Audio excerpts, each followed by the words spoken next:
Okay, dear students, now it's the time to understand the last 30 days strategy for your upcoming exams. सबसे पहले ये जानना ज़रूरी है कि आपका करंट स्टेटस क्या है।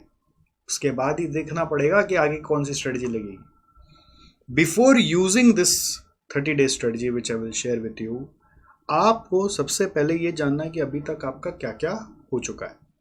जैसे कि आपका सबसे पहले हो जाना चाहिए भी आईसीआई मैट एक बार देखना हो गया है। ठीक है, कवर्ड मतलब उसका सारा टॉपिक्स और क्वेश्चंस आपने कर लिया है। अब ये करने के लिए आपने क्लासेस लिए तो क्लासेस के थ्रू हो गया, क्लासेस नहीं लिए तो अपने से कर लिए, और क्लासेस ली है तो एक बार मैच जरूर कर लिया, राइट। सेकेंड नंबर काम आपको क्या कर लेना है, हर चैप्टर का एक जिस्ट बना लेना है। जिस्ट मतलब हम लोग इसको समरी नोट्स भी बोलते हैं या हम लोग एरियल व्यू नोट्स भी बोलते हैं। आपका ये अभी तक बन जाना चाहिए फॉर एवरी चैप्टर। अब आप बोलेंगे ये तो मैंने जो सर से क्लास लिया या मैंने किसी और सर का जुगाड़ कर लिया। देखो, उससे काम होता नहीं है, खुद का बनाया हुआ ही काम करता है। बट फिर भी अगर ले लिया तो उसको 4-5 बार पढ़ना पड़ेगा, जिससे कि उसका हर शब्द आपके दिमाग में बैठे। जब खुद से बनाते हैं ना तो एक बार में ही काम हो जाता है, बट जब खुद से नहीं बनाते तो 4-5 बार और पढ़ना पड़ता है। तो that you have to take care. Chapter wise gist, summary notes, aerial view notes आपको बना लेना है। अगर आप यहाँ तक सब कुछ अचीव कर लिए तो डेफिनेटली आप एक एज अपने लिए बना लिए। अब बात आती है लास्ट 30 डेज में क्या करेंगे। कुछ लोग थोड़ा पजल कर चुके अपने आप को, मतलब जो चीज़ शायद 30 डेज में करना जो पहले से करना शुरू कर दिए। कोई बात नहीं है, तो जो पहले वाला नहीं हुआ है वो बाद में कर लेना, आप जैसा भी सीक्वेंस बना लेना, बट आइडियली ये सीक्वेंस है। इसके पहले तक हम लोगों ने, जैसे जो स्टूडेंट्स हमारे साथ एसजेसी में मॉक टेस्ट सीरीज़ लिया है, उन स्टूडेंट्स का मॉक टेस्ट सीरीज़ का फेज़ 1 या पार्ट टेस्ट बोलते हैं हम लोग उसको, वो भी कंप्लीट करा दिया है। तो फेज़ 1 उनका कंप्लीट हो चुका है, मतलब before implementation of 30 days strategy वो ख़त्म हो जाएगा, राइट। तो that is how it is going to be. कुछ बच्चे हैं जो अभी भी मॉक टेस्ट नहीं लिए हैं, कोई बात नहीं है। जो अभी फेज 1 तक का में काम में नहीं कर पाए वो आप आगे का में कर लेना, कुछ ना कुछ तो हेल्प होगा ना। तो अब सब्सीक्वेंट स्ट्रेटजी क्या कहता है? सब्सीक्वेंट स्ट्रेटजी कहता है कि सबसे पहले आप अब क्या करोगे, समरी नोट्स जो बनाया उसको एक बार रिवाइज करोगे। हर सब्जेक्ट के लिए ध्यान देना, ठीक से सुनना। रिवाइज करोगे समरी नोट्स और देखोगे कि उस समरी नोट्स को पढ़ के चैप्टर याद आ रहा है कि नहीं आ रहा है। The best way to revise is to recreate the summary notes, मतलब थोड़ा भले ही हल्का में क्रिएट किया बट फिर से अपने से बना लिया और शॉर्ट में बना लिया, वो जो सबसे बेस्ट है। ब्लैंक पेज लेके फिर से बना लेना, ठीक है। रीडू द समरी नोट्स आप ऐसा बोल सकते हैं। पहली बार अच्छे से बना नहीं तो दूसरी बार और अच्छे से बन जाएगा, बट उतना डेप्थ में नहीं जाना है। समरी नोट्स मतलब सरफेस पे ही खाली पॉइंटर्स को इकट्ठा करना है कि एक चैप्टर है उसके अंदर टॉपिक नंबर 1.1 ये है, 1.1 के अंदर 1.1.1 ये है, 1.1.1 के बाद 1.1.12 ये है, 1.1.3 ये है, 1.1.4 ये है, ऐसे करके। तो जो जो समरी नोट्स आपके पास है वो आप रीडू कर सकते हैं और शॉर्ट में करेंगे। ये रीडू करने से अपने आप माथा में सब चीज़ रीप्रिंट होने लगेगा और आपको पूरा चैप्टर रिकॉल होने लगेगा। फिर आपको क्या करना है, आईसीआई मैट जो भी आपने कवर किया था उसका जितना भी टॉपिक्स और क्वेश्चंस, उस कवरेज के समय आपने कुछ इम्पोर्टेंट क्वेश्चंस या ट्रिकी क्वेश्चंस, है ना, जिसमें हम बोलेंगे कि जिसमें आप फंस रहे थे, जो आपसे एक बार में हो नहीं रहा था, ठीक है।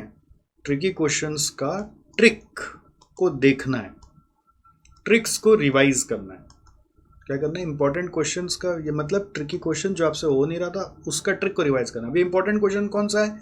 इंपॉर्टेंट क्वेश्चन वो है जो आपको नहीं आ रहा है, ठीक है।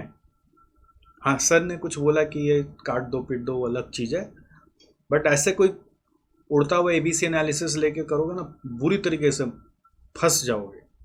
तो वो तो करना ही नहीं। इंपॉर्टेंट क्वेश्चन वो है जो आपके लिए ट्रिकी था, जो आपसे एक बार में बना नहीं था जब आप ऊपर में पढ़ाई कर रहे थे, तो उनका ट्रिक्स को रिवाइज करना है।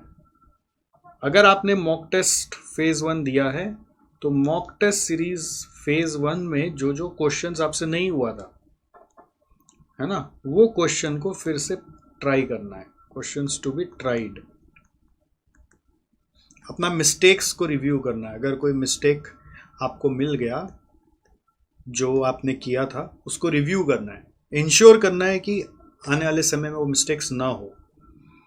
थर्ड क्या करना है? सारा पास पेपर लेकर एक बर्ड्स आई व्यू बनाना है। खुद से बनाना है, बना हुआ लेने से फायदा नहीं होता, खुद से बनाना है। तो क्या होता है, अंदर में ना ब्लड में चीज घुसता है। बर्ड्स आई व्यू कैसे बनता है? बर्ड्स आई व्यू बनाने का एक फॉर्मेट दे रहा हूं। जैसे मान लो अभी एग्जाम्पल के लिए कोई एग्जाम हुआ जिसका टर्म था जून 24, ठीक है। उसके पहले आ गया मान लो मॉक टेस्ट सीरीज ऑफ दिसंबर 24 फॉर एग्जांपल, जो इंस्टीट्यूट से रिलीज हुआ है, सेट 1। फिर आ गया mock test series of June 24 set 1। फिर आ गया दिसंबर 23। ऐसे करके पेपर्स का आपको कॉलम बनाना है हर पेपर का। और क्वेश्चन नंबर 1 का पहला 1 में कौन सा चैप्टर से आया था और कौन सा टॉपिक से आया था, वो ऐसे हर एक में लिखना है। सारा पेपर डाउनलोड करिए इंटरनेट से और ये काम आपको करना है, चैप्टर टॉपिक लिखना है। ऐसे करके इवन एमसीक्यूज का भी लिखना है। ऐसे करके जितना भी क्वेश्चंस है सब का ये एनालिसिस करना है। ये क्या, ये स्मार्ट वर्क स्ट्रेटजी है। बहुत लोग इसको जानते ही नहीं कि करना पड़ता है, ठीक है। इससे क्या होता है, आपको पता चलता है कि किस तरह का क्वेश्चन आ रहा है, कौन सा टॉपिक से क्वेश्चन आ रहा है, और आपको समझ आ जाएगा कि अभी आपका कौन कौन सा इम्पॉर्टेंट है जो छूटा हुआ है। तो इस एनालिसिस से आपको मालूम पड़ेगा कि अभी भी आपका कुछ लेफ्ट ओवर एरियाज है, या फिर हो सकता है आप इस एनालिसिस से समझ जाओगे कि जो छूटा हुआ है उसको कवर करने का दरकार भी नहीं है, आप मैनेज कर पा रहे हो।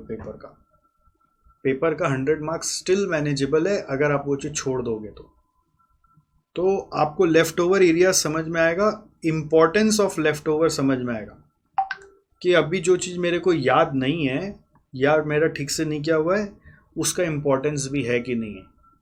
एंड ऑफ कोर्स इसको देख के खुद इंट्यूशन आपका बोलेगा कि आप सही सोच रहे, गलत सोच रहे, वट एवर वे। तो ये बर्ड्स आई व्यू आपको बनाना है।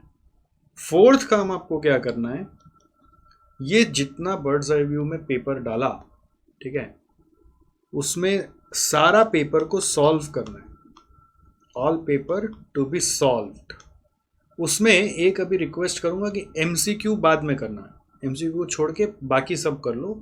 एमसीक्यू बाद में कब करना मैं आपको बताऊंगा, बट पहले सारा डिस्क्रिप्टिव क्वेश्चंस को करो, क्योंकि क्या होगा ना, एमसीक्यू में टाइम लगा दोगे तो फिर डिस्क्रिप्टिव करने का दिल ही नहीं करेगा। तो डिस्क्रिप्टिव फर्स्ट खत्म करोगे सबका, फिर एमसीक्यू को होल्ड कर देना, एमसीक्यू बाद में करेंगे। ऑल पेपर्स को सॉल्व करना है। सॉल्व करने का मतलब ये नहीं क्वेश्चन पढ़ा और आंसर देगा।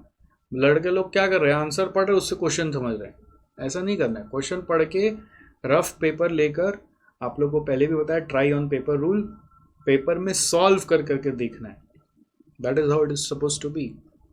Now to solve it and understand, even theory है तो पॉइंट्स थोड़ा सा लिखना है, मतलब पूरा एलैबोरेट भी नहीं करे तो छोटा छोटा कीवर्ड्स कि इस पहला पॉइंट में ये लिखूंगा, दूसरा पॉइंट इसके बारे में लिखूंगा, तीसरा इसके बारे में लिखूंगा, लाइक दैट। और फिर मिलाना है कि आंसर क्या दिया हुआ है। That way it has to be practice, just like maybe you are giving another exam, something like that. ये करने के बाद आप मॉक टेस्ट सीरीज फेज 2 में पार्टिसिपेट करिए। एसजेसी का मॉक टेस्ट सीरीज का नाम है मॉक टेस्ट संग्राम। फेज 2 हम लोग स्टार्ट कर रहे हैं 20 नवंबर से 20 नवंबर, जो चलेगा 28 नवंबर तक। ये क्या है, पूरा आपका एग्ज़ाम पैटर्न पे उसी शेड्यूल से, जिस शेड्यूल में एग्ज़ाम होगा उस पर टेस्ट कराया जाएगा। ये शेड्यूल्ड का डेट है। जो भी जॉब में अगर उनका छुट्टी नहीं मिल रहा है अभी भी, तो वो अनशेड्यूल्ड में आ जाए, बट बाकी लोग शेड्यूल्ड में हैं।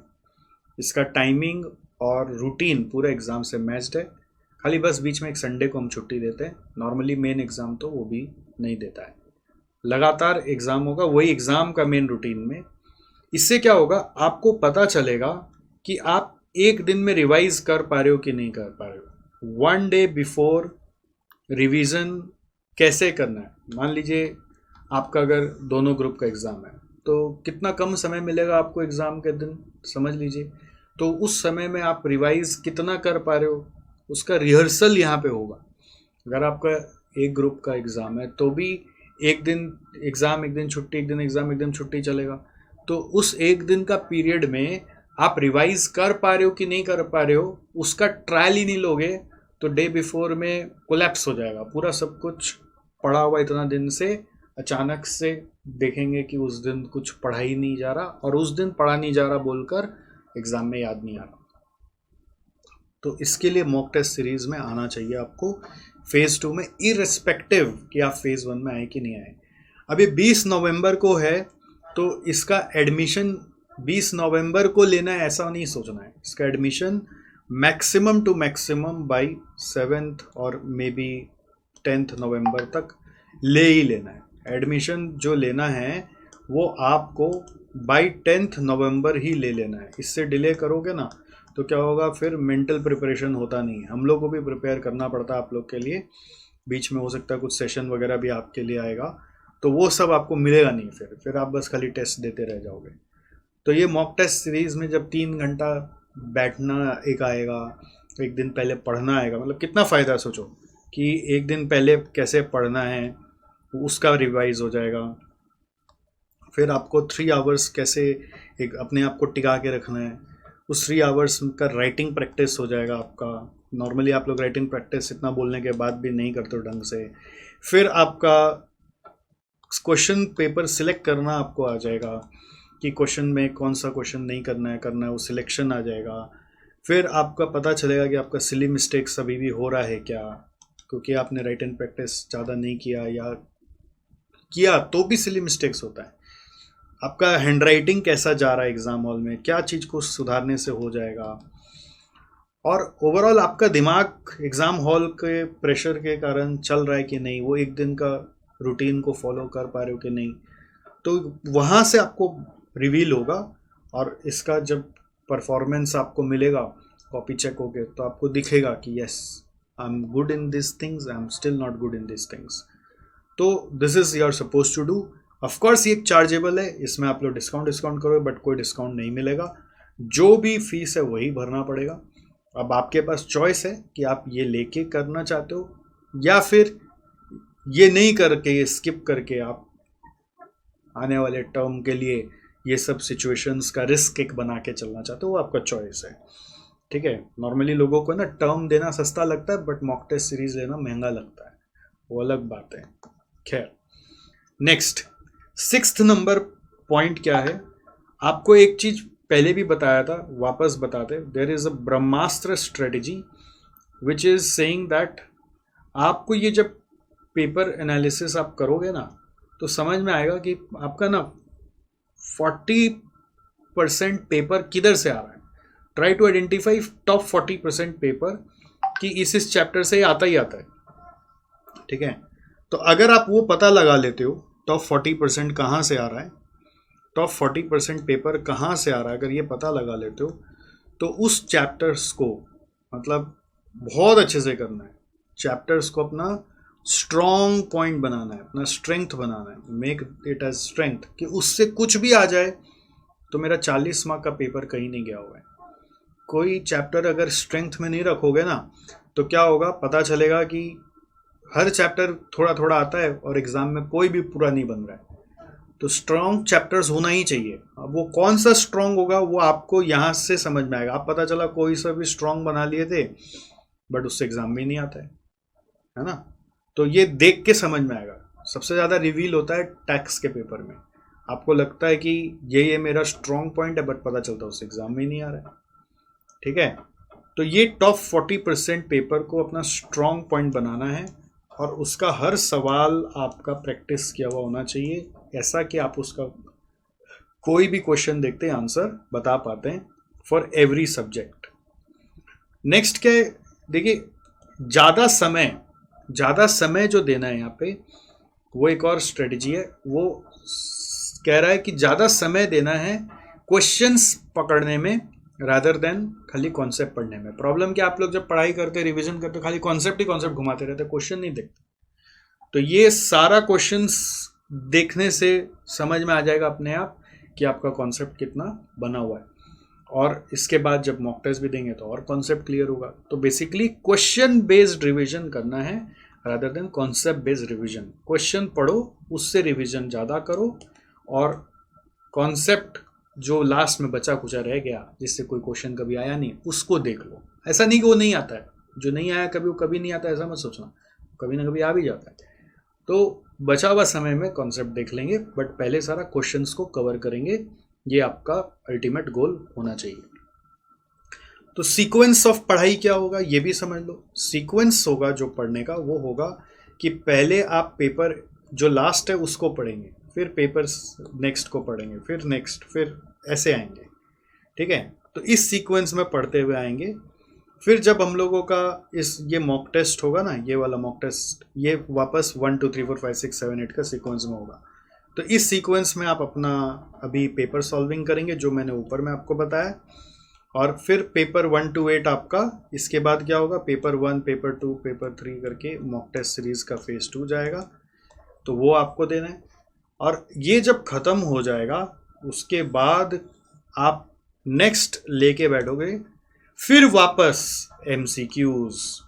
ठीक है, MCQs का पीरियड इस 28 नवंबर के बाद आएगा।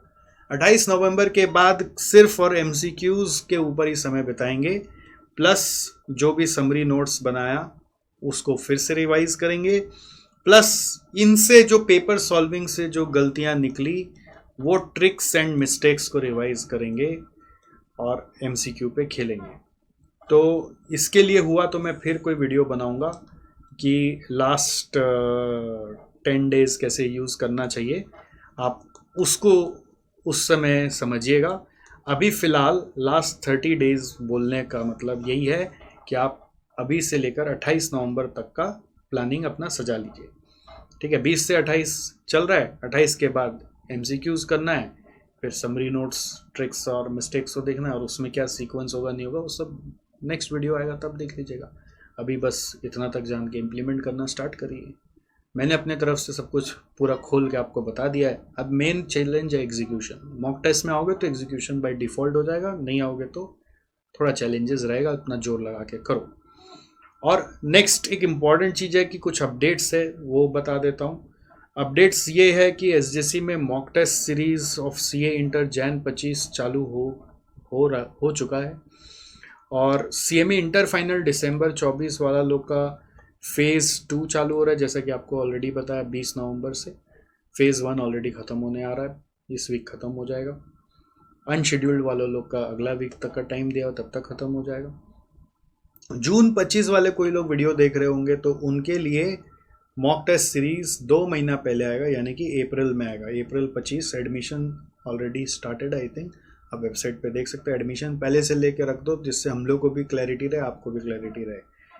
CMA इंटर जून 25 स्टूडेंट के लिए भी कुछ अपडेट है। अभी अगर आप ये वीडियो देख रहे हैं तो हम लोग अभी नवंबर में हैं, तो अब आपको ये सोचना है कि बेसिकली आपको बोथ ग्रुप देना है कि एक ही ग्रुप देना है। पहला तो ये डिसीजन लेना है, बोथ ग्रुप की सिंगल ग्रुप, ये बहुत इंपॉर्टेंट डिसीजन है।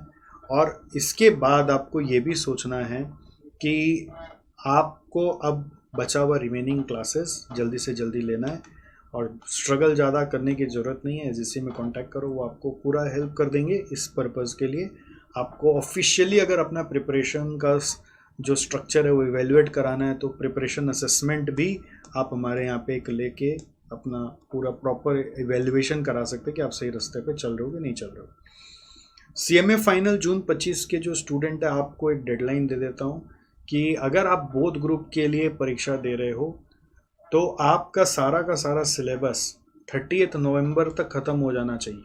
30 नवंबर फॉर बोथ ग्रुप, ठीक है, बोथ ग्रुप के लिए सिलेबस ख़त्म हो जाना चाहिए 30 नवंबर। अगर आप जून 25 में कोई सिंगल ग्रुप की परीक्षा दे रहे हो तो आपका कोर्स 28 फरवरी तक ख़त्म हो जाना चाहिए। ये डेडलाइन को मेंटेन करिए, नहीं तो फिर रिवीजन का टाइम नहीं बचेगा, और रिवीजन का टाइम नहीं बचा तो कहीं ना कहीं आने वाले एग्ज़ाम में चैलेंज आएगा। सीएमए इंस्टीट्यूट अपना हेड ऑफिस को दिल्ली शिफ्ट कर रहा है, उसके लिए वेबसाइट में उन्होंने एक निकाला है रेफरेंडम। आप पोल करके यानी वोट करके उनको बता सकते हैं करना चाहिए कि नहीं करना चाहिए।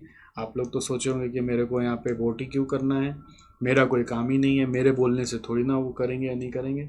वो आपका चॉइस है, मेरा फ़र्ज़ है आपको बताना, और हिसाब से शिफ्ट हो जाए तो अच्छा है, क्योंकि कलकत्ता का जो मेंटेलिटी है, माइंडसेट है, उससे बाहर निकलेगा तभी कुछ थोड़ा फर्दर प्रोग्रेस होगा, राइट। ऐसा हमें भी लगता है, कलकत्ता में ही रहते हैं हम भी, फिर भी पर सच्चाई यही है। इंटर्नशिप खोजने वाले जो सीएमए के बच्चे हैं, प्यारे प्यारे बच्चे, आप लोग प्लीज़ प्लीज़ हमारे एसजीसी की तरफ से एक इनिशिएटिव लिया गया है, सीएमए इंटर्नशिप नीड असेसमेंट। आप ये फॉर्म को भरिए, हम देखते हैं हम आपको कैसे हेल्प कर सकते हैं। आप प्लीज़ ये फॉर्म को भरिए और अपने दोस्तों को इनकरेज करिए कि फॉर्म भरें, और देखते हैं फिर कैसे क्या हेल्प हो। बट चढ़ाई मत कर दीजिएगा, कोशिश करेंगे आपको हेल्प करने का ज़्यादा से ज़्यादा अलग अलग तरीके से, राइट।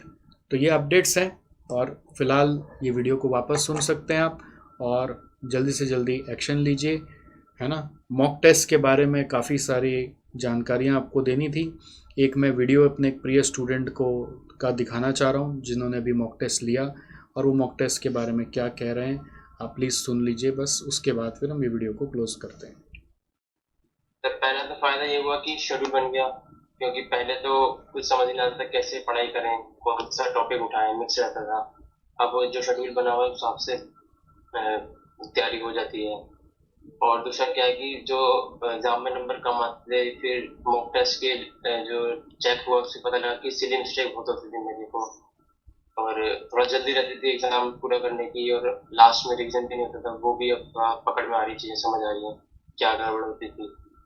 और तीसरा क्या है कि जो एमसीक्यू मैंने स्टडी मैट से थोड़े से देखे थे, जैसा आपने बताया था कि स्टडी मैट पे भी ध्यान दो, तो वो एमसीक्यू मैंने देखे तो वो अपने मॉक टेस्ट में आए, तो उससे थोड़ा सा और कॉन्फिडेंस बन गया।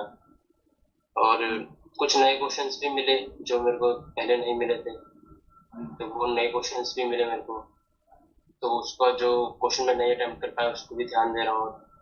और बाकी जो अ, आप लोगों ने जब एसजेसी ने जो रिव्यू करके दिया कि कहाँ किस में क्या गड़बड़ है, एक्सप्लेनेशन की, प्रोविजन की, तो उस पर भी थोड़ा सा ध्यान दे रहा हूँ मैं। और जैसे कि आपने बताया था कि एक शीट वगैरह बनाओ उसके रिगार्डिंग, तो मैंने बनाई थी सर इसमें शायद से, ये सर ऐसे मैंने आपको व्हाट्सएप भी करी थी मैंने आपको। बस ये तो लॉ की है, और एसएफएम की भी मतलब इनकम्प्लीट सी है अभी थोड़ी सी। बाकी मेरे को ओवरऑल बहुत फायदा हुआ मॉक टेस्ट से, पहले तो कभी दिया नहीं था मॉक टेस्ट, तो अब पता लग रहा है कि थोड़ा सा कॉन्फिडेंस बन रहा है उससे।